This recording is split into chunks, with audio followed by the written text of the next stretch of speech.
어제 묵상한 것처럼 요시아 왕이 성전을 수리하다가 율법 두루마리를 발견했습니다. 그리고 그거를 읽는 가운데에 이 남유다가 어려워진 것이 하나님의 말씀을 버리고 말씀을 준행하지 않아서 그랬구나 하는 것을 깨닫습니다. 그래서 말씀을 따라 나라를 개혁하게 됩니다. 종교개혁, 영적 부흥 운동을 일으켰습니다. 오늘 읽은 말씀은 요시아가 그 영적 부흥 운동을 일으키는 진행하는 과정을 기록하고 있습니다. 근데 오늘 말씀 읽어보면 계속 반복되어 나는 말씀들이 있습니다. 불사르고 헐고 패하고 깨트리고, 그렇죠? 그런 말씀들이 계속 반복해서 나옵니다. 즉 요시아의 개혁 운동이라고 하는 것은 먼저 기존에 있던 우상과 우상 숭배 등 잘못된 것을 불사르고 헐고 폐하는 것으로 시작했다는 겁니다. 당연한 순서죠. 여러분, 우상을 섬기는 사람이 하나님을 믿으려면 어떻게 됩니까? 먼저 섬기던 우상을 버려야죠. 우상을 그대로 믿으면서 하나님을 믿을 수는 없는 일입니다. 하나님을 믿으려면은 그 전에 잘못 믿고 있던 우상을 먼저 버려야 되는 겁니다. 하나님을 잘 믿으려면요, 먼저 하나님이 기뻐하시지 않던 이전의 모습들을 버려야 되는 겁니다. 마가복음 31장 말씀 보면은 예수님이 기적을 일으키거든요. 많은 무리들이 예수님을 따라오려고 그래요. 그런 무리들에게 주님이 이렇게 말씀하셨습니다. 누구든지 나를 따라오려거든 자기를 부인하고 자기 십자가를 지고 나를 따를 것이니라 그랬습니다. 주님을 따르려면 먼저 뭐부터 해야 됩니까? 자기를 부인해야 됩니다. 자기를 부인한다고 하는 영어 성경에 찾아보면 say no himself라고 그랬습니다. 자기 자신을 향해서 no라고 그래야 된다는 거거든요. 여기 말하는 자기 자신은 하나님이 기뻐하시지 않는 모습이죠. 하나님을 믿기 전에 내 안에 있었던 하나님 기뻐하시지 않는 모습을 버려야 된다는 겁니다. 그래야 주님을 따라갈 수 있습니다.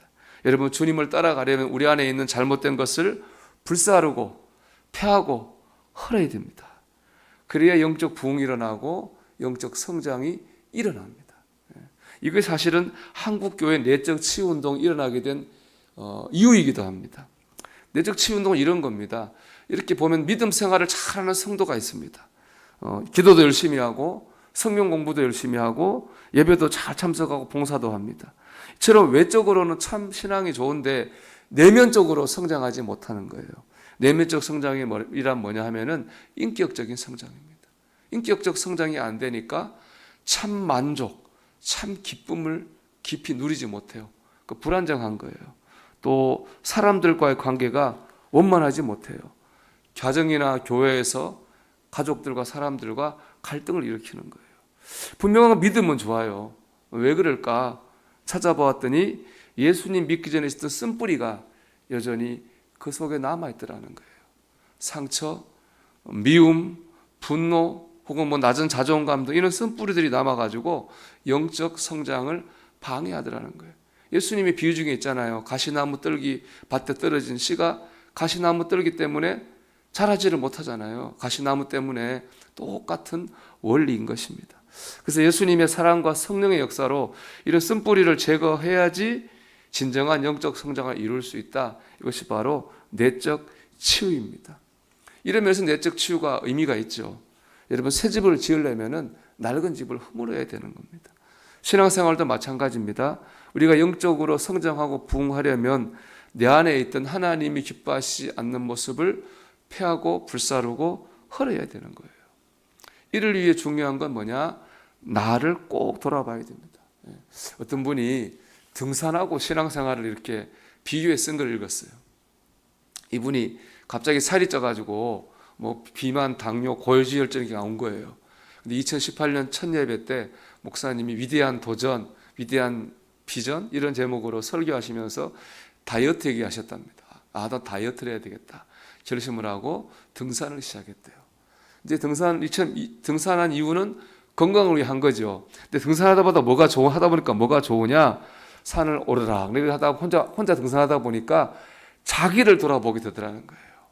그게 참 좋았답니다. 그 사람들이 이제 그 다음부터 왜 등산하느냐 물어보면은 나를 돌아보려고 한다.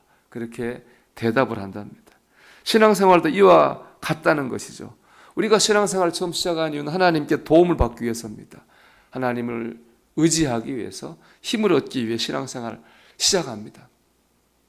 그러다 천국과 지옥의 교리를 믿어지게 되면 이제 구원받기 위해서 신앙생활을 하는 거죠. 그런데 신앙생활 하다 보면 이런 축복과 구원 외에 우리에게 유익이 있습니다. 그건 뭐냐? 우리 자신을 돌아보게 된다는 거예요. 예배를 드리다가 돌아보고 말씀을 듣다가 돌아보게 됩니다. 이게 우리 삶에 얼마나 큰 유익이 되는지 모릅니다. 이 자기를 돌아본다고 하는 게 큰 유익입니다. 저는 누가 뭐가 제일 좋으냐 신앙생활에 물어보면 저는 새벽 기도라고 얘기해요. 새벽 기도가 제일 좋은 것 같아요. 어떤 안 좋은 일을 만나서 부정적인 마음이 막 일어났다가도 새벽 기도하면 다 가라앉아요. 또 반대로 낙심해서 마음이 무너질 때도 있죠. 그런데 새벽에 기도하다 보면은 힘이 생기고 용기가 생기고 마음이 일어나게 됩니다. 또 좋은 게 새벽 기도하다 보면은 제 자신이나 제가 하는 일을 돌아보게 된다는 겁니다. 얼마나 귀한지 모르겠습니다. 사랑하는 여러분, 우리가 이 아침에 무엇을 구하는 것도 당연히 좋은 거지만은 하나님 앞에서 나를 돌아보는 은혜가 있기를 바랍니다. 그 위해서 또 기도하는 거죠. 나를 돌아봤더니 이게 부족한 거예요. 하나님, 내가 이런 것이 부족하고 연약합니다. 나를 도와주세요. 거기서 또 주님과의 진실한 기도가 이제 일어나는 것입니다.